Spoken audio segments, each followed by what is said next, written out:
ব্যস্ত শহর কলকাতার হৃদয়ে এমন একটি জায়গা আছে যেখানে প্রতিদিন হাজার হাজার মানুষ একটু স্বস্তির নিঃশ্বাস নিতে আসে, যেখানে ভোর শুরু হয় পাখির ডাক আর মানুষের পদচারণা, যেখানে প্রকৃতি আর শহরে জীবন একসাথে মিশে গেছে। এটাই ঢাকুরিয়া লেক, আজকের নাম রবীন্দ্র সরোবর। কিন্তু এই লেক শুধুমাত্র জলাশয় নয়, এটি কলকাতার ফুসফুস। এটা ইতিহাস, এটা সংস্কৃতি, এটা হাজার মানুষের আবেগ। নমস্কার, আমি স্নেহা, আপনারা দেখছেন ক্যাম্পসিং এন্টারটেনমেন্ট ডকুমেন্টারি সিরিজ অচেনা বাংলা। আজ আমরা এসেছি দক্ষিণ কলকাতার এক পরিচিত স্থান ঢাকুরিয়া লেকে।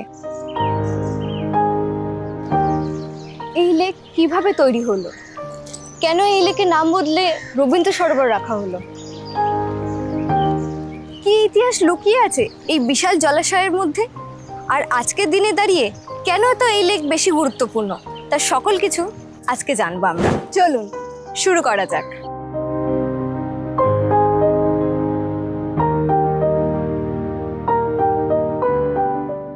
আজ যাকে আমরা রবীন্দ্র সরোবর বলে চিনি, তার ইতিহাস শুরু হয় প্রায় 100 বছর আগে। 1920 দশকের দক্ষিণ কলকাতার এই এলাকা ছিল অনেকটাই ফাঁকা। তখন কলকাতা শহর দ্রুত বাড়ছিল। শহরে উন্নয়নের জন্য মাটির প্রয়োজন ছিল। সেই মাটি সংগ্রহ করতে গিয়ে তৈরি হয় বিশাল গর্ত। পরবর্তীকালে এই বড় গর্তগুলি জল ভর্তি হয়ে বিশাল লেকের রূপ নেয়। ব্রিটিশ প্রশাসন এই এলাকাকে পরিকল্পিতভাবে গড়ে তুলতে শুরু করে। তখন এখানকার নাম ছিল ঢাকুরিয়া লেক। ধীরে ধীরে এটি দক্ষিণ কলকাতার অন্যতম সুন্দর বিনোদন কেন্দ্র হয়ে ওঠে।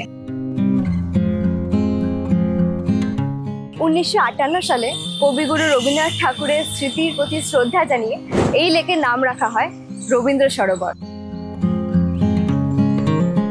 আজও বহু কলকাতাবাসী ভালোবেসে এই লেককে ঢাকুরিয়া লেক বলেই ডাকে। রবীন্দ্র সরোবর শুধু একটি পার্ক নয়, এটি কলকাতার অন্যতম গুরুত্বপূর্ণ পরিবেশগত অঞ্চল।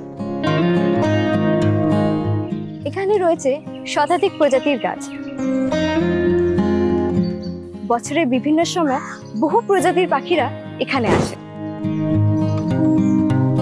শীতকালের পাখি প্রেমীরা দূর দূরান্ত থেকে আসেন এই পাখিদের দেখতে। এই বিশাল সবুজ এলাকা শহরের তাপমাত্রা নিয়ন্ত্রণ করতে সাহায্য করে, বায়ু দূষণ কমাতে ভূমিকা রাখে। এই কারণের জন্যই এই লেককে বলা হয় কলকাতার ফুসফুস। রবীন্দ্র সরোবর শুধুমাত্র প্রকৃতির জন্য বিখ্যাত নয়, এটি সংস্কৃতি এবং খেলাধুলারও একটি গুরুত্বপূর্ণ কেন্দ্র।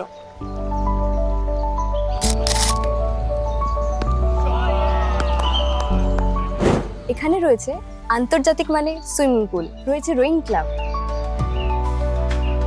প্রতিদিন শত শত মানুষ এখানে দৌড়াতে এবং ব্যায়াম করতে আসে।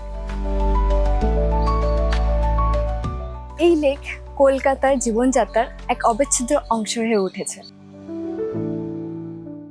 যারা প্রতিদিন এখানে আসে তাদের কিরকম লাগে এই জায়গাটা একবার আমরা জেনে নেব।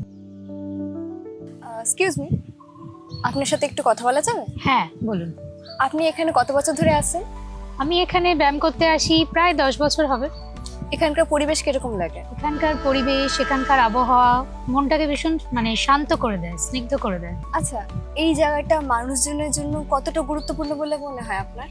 শুধু গুরুত্বপূর্ণ, এটা তো কলকাতার ফুসফুস। কলকাতার মধ্যে এত সুন্দর জায়গা খুব কমই আছে। প্রতিদিন হাজার হাজার মানুষের জীবনের সঙ্গে জড়িয়ে আছে এই লেক। কারোর কাছে ব্যায়ামের জায়গা, কারোর কাছে আবার প্রেমের স্মৃতি, আবার কারোর কাছে নিঃশ্বাস নেওয়ার একটি আস্থা। তবে সবকিছু নিখুঁত নয়। শহরের জনসংখ্যা বৃদ্ধি ও দূষণের কারণে এই লেকও বিভিন্ন চ্যালেঞ্জের সম্মুখীন হয়। জল দূষণ, প্লাস্টিক বর্জ্য, অতিরিক্ত মানুষের চাপ, এই সবই পরিবেশের ওপর প্রভাব ফেলেছে। তবে বিভিন্ন পরিবেশপ্রেমী সংগঠন এবং প্রশাসন এই লেককে রক্ষা করার জন্য প্রতিনিয়ত কাজ করে চলেছে।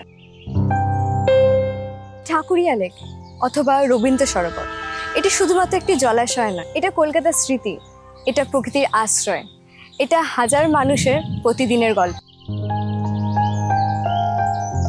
শহর যতই বদলাক, এই লেক আমাদের মনে করিয়ে দেয় কংক্রিটের জঙ্গলের মধ্যে প্রকৃতির জন্য জায়গা রাখা কতটা জরুরি। আজকের ডকুমেন্টারি যদি ভালো লেগে থাকে তাহলে লাইক, শেয়ার এবং সাবস্ক্রাইব করতে ভুলবেন না। আমি স্নেহা বিদায় নিচ্ছি অচেনা বাংলার আরেকটি অধ্যায় থেকে। দেখা হবে খুব তাড়াতাড়ি নতুন কোনো গল্পে।